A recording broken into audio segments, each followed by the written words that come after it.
as an IT center for our country, where we'll be able to train both workers, employers, and first-line managers from every farm that we deal with, and also from parastatals, and your government as well can use that institution.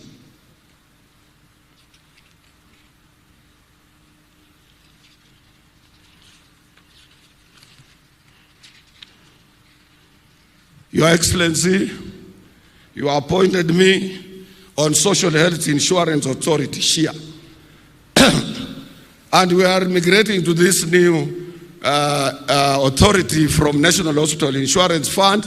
We support you very much on this. And more so, the people you appointed on this SHIA board are capable people who are committed, Your Excellency, to help you, including the PS Health, including the current acting CEO, and more so, the chairman, Dr. Ngunyi. But I want to appeal to you, Your Excellency.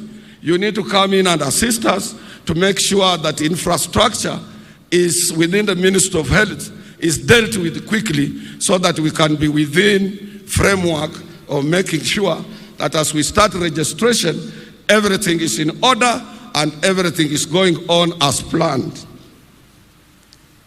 But we will support you in this area. Some of us, we are your eye there. As I'm telling you, it has capable members of the board that I have never seen in another board. People who are concerned, Your Excellency, to support you.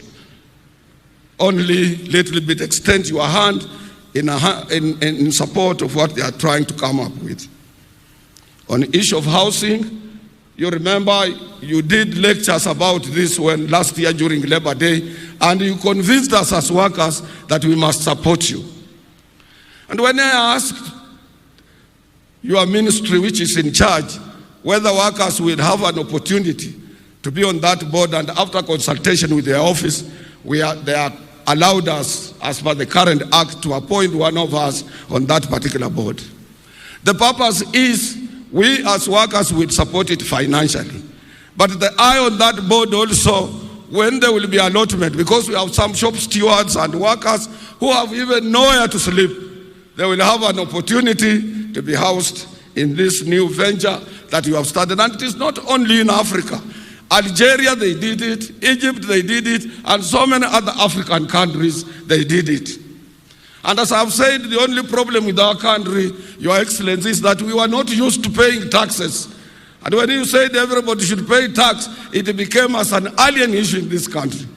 Because a normal Kenyan would like to eat without working, would like to make money without earning.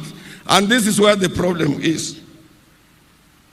I want to end there, Your Excellency. I don't want to tire you.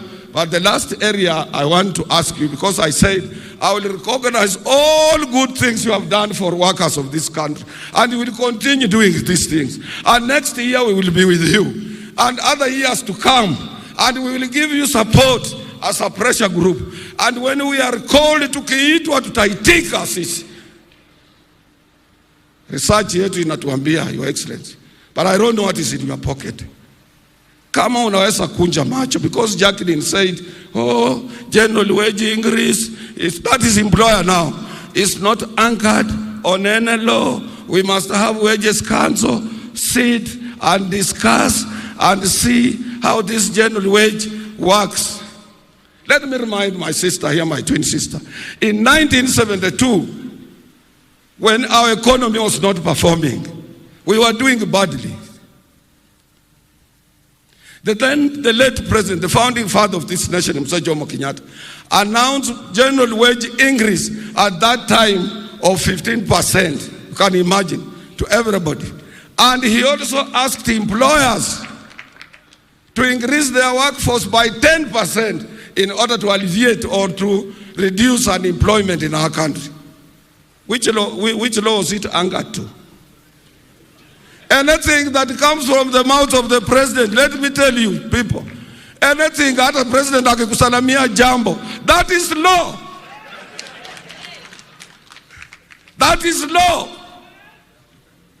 Usifikirie utaenda kutafuta law ingine pale ingine. So wacha tupeleke president pole pole na tumwangalie tumchunge na yeye atatuchunga.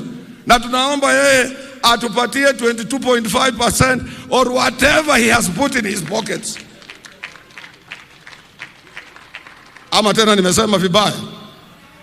Nikiomba hiyo nimesema vibaya?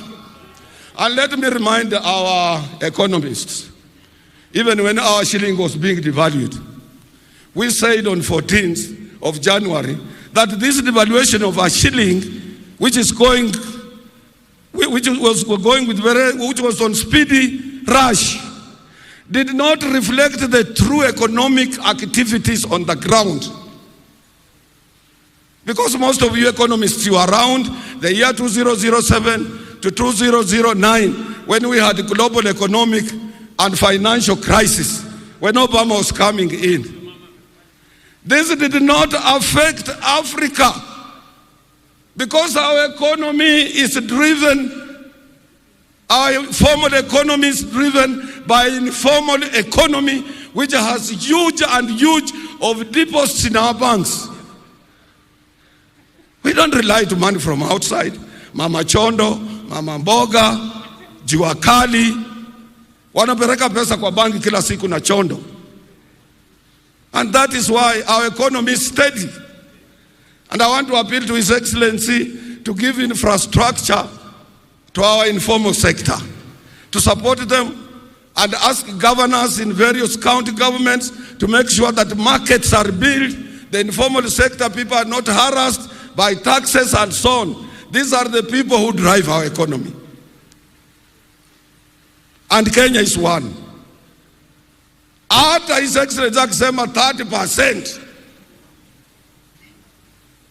Now we work hard to redouble our efforts in various places to correct the economic anomaly. We will still spur economic growth. We thank you, Your Excellency the President. May I invite our Honorable Minister for Labor, who has done a commendable job, to make her remarks and follow the rest of the protocol. I thank you, Your Excellency.